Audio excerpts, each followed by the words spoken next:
black is diluted with water and placed next to pink, it actually looks green. That's because we perceive colors based on what surrounds them.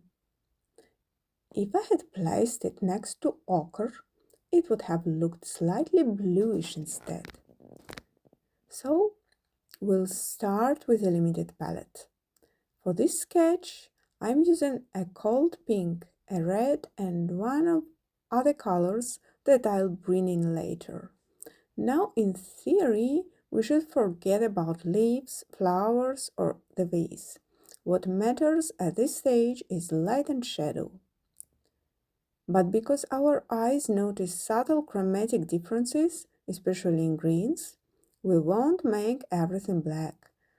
We work very transparently, letting the watercolor speak. The sketch should remain precise, yet soft. Notice how I blur the edges that are farther from the main light and shadow areas. Here, the boundary between light and shadow, painted and unpainted areas, gently fades into the background. You can vary it slightly. See how delicate and transparent it looks? In watercolor, we always start with a light wash. It doesn't mean we won't deepen it later.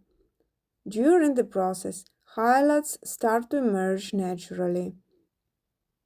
The very brightest parts of the composition may even stay almost untouched. We leave illuminated areas where narrow beams of light fall, very subtle, almost merging with the background. The pinks and burgundies, of course, will be strongest on the main rows. The goal here isn't to paint every detail immediately, but to define the big compositional shapes first. You'll see in practice how I do this, and it helps train the eye to perceive space on the paper.